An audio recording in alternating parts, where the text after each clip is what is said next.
Недовольство и осуждение. Начнем с недовольства собой. Это проявляется в неудовлетворенности личными достижениями и качествами, а также в активном неприятии своих недостатков. Можно отдавать себе в них отчет, но особо не комплексовать по этому поводу. Но если недостатки не дают покоя и приобретают большое значение, создается избыточный потенциал. Равновесные силы тут же вступают в работу по устранению этого потенциала. Их действие может быть направлено либо на развитие достоинств, либо на борьбу с недостатками. Человек, соответственно, склоняется либо в ту, либо в другую сторону. Чаще всего человек выбирает борьбу, и такая позиция оборачивается против него. Скрывать недостатки бесполезно, а устранять трудно. Результат получается прямо противоположный, и ситуация еще больше усугубляется.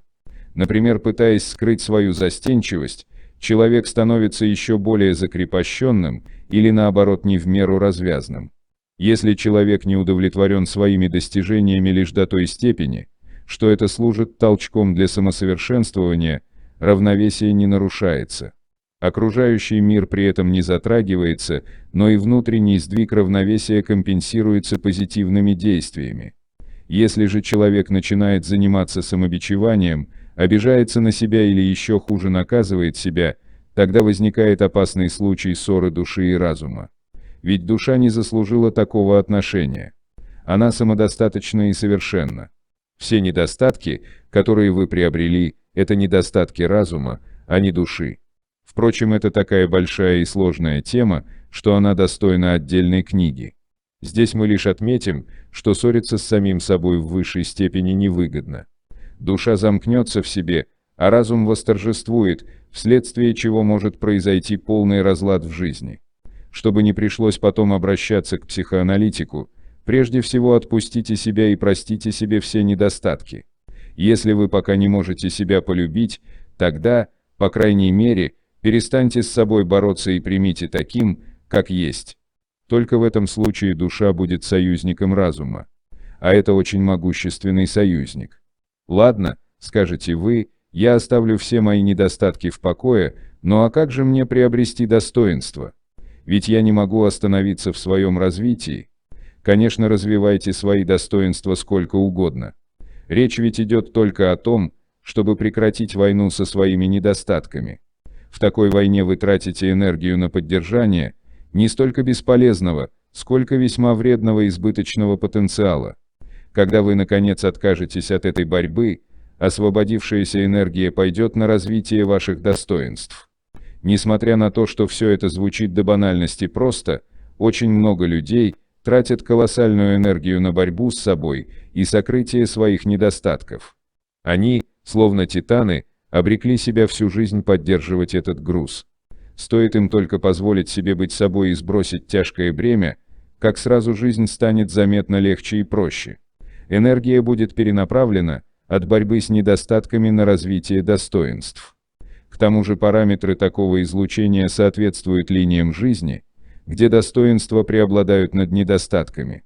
Подумайте, например, как можно переместиться на линии жизни, где у вас хорошая физическая форма, если все ваши мысли только и вертятся вокруг телесных недостатков. Вы получаете то, чего активно не хотите. Если в случае недовольства собой вы вступаете в конфликт со своей душой, то в случае недовольства миром вступаете в конфронтацию с большим числом маятников. Вам известно, что нет ничего хорошего в том, чтобы поддаваться их влиянию. А уж о войне с ними вообще лучше не думать. Недовольство представляет собой вполне материальное излучение, частота которого хорошо подходит для тех линий жизни, где то, чем вы недовольны, проявляется еще более ярко.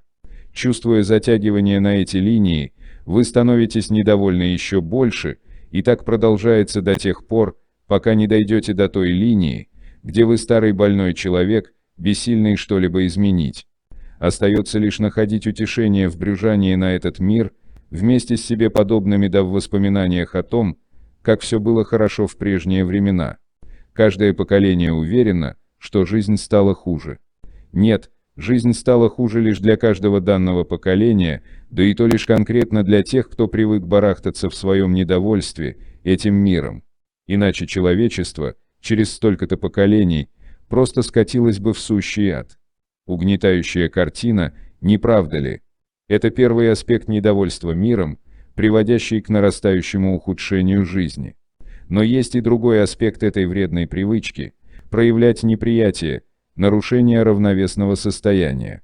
Ваше недовольство создает избыточный потенциал в окружающем энергетическом пространстве независимо от того, справедливо оно или нет. Потенциал порождает равновесные силы, которые будут стремиться восстановить равновесие. Было бы здорово, если бы эти силы действовали так, чтобы изменить ситуацию к лучшему. Но, к сожалению, часто все происходит наоборот. Равновесные силы будут стараться осадить вас так, чтобы ваши претензии к этому миру имели как можно меньший вес. Это им гораздо проще, чем изменить все, чем вы недовольны.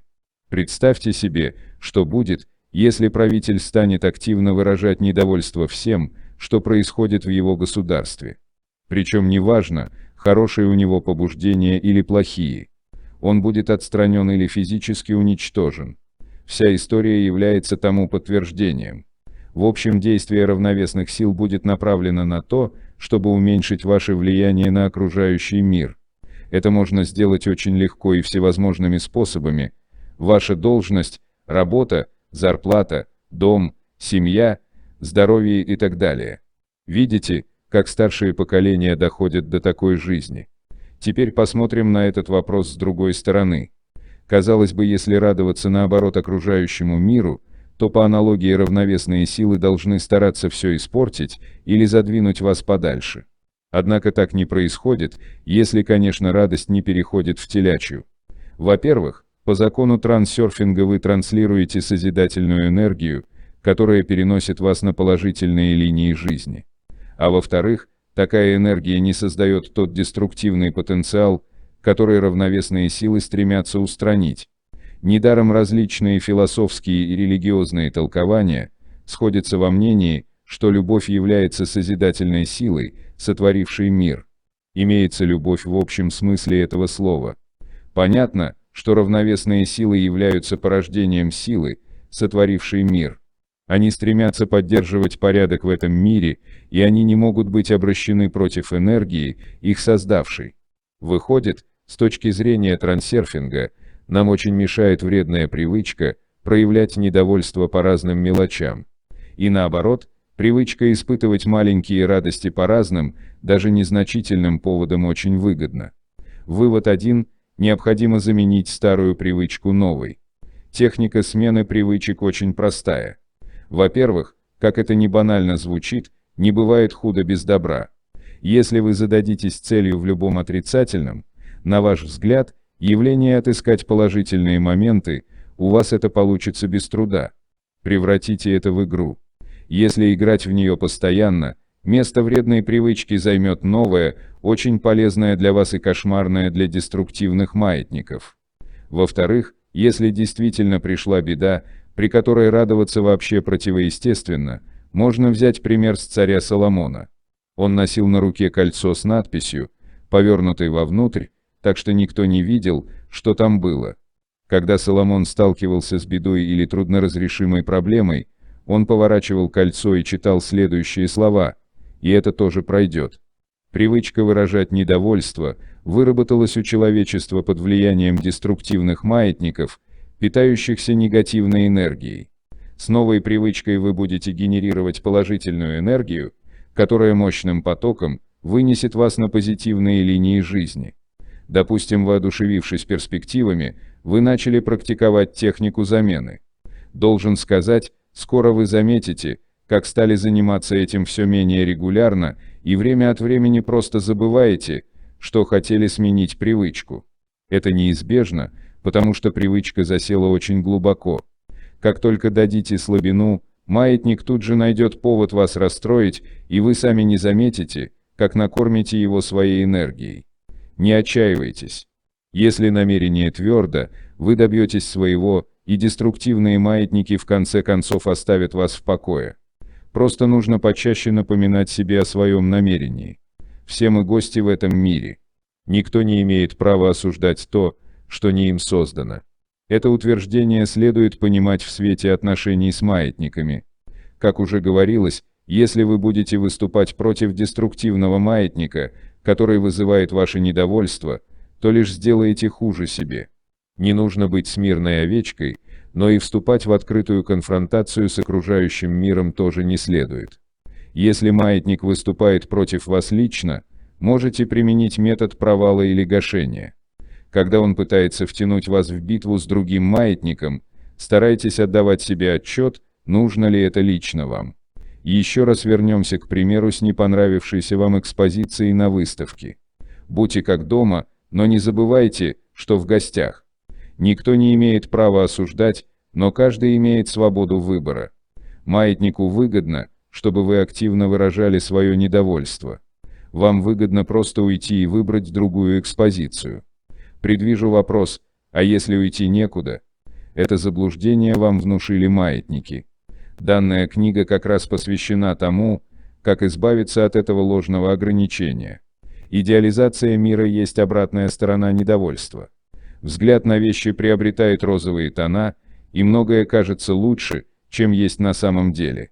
Как вы знаете, когда кажется, что где-то есть нечто, чего на самом деле там нет, возникает избыточный потенциал.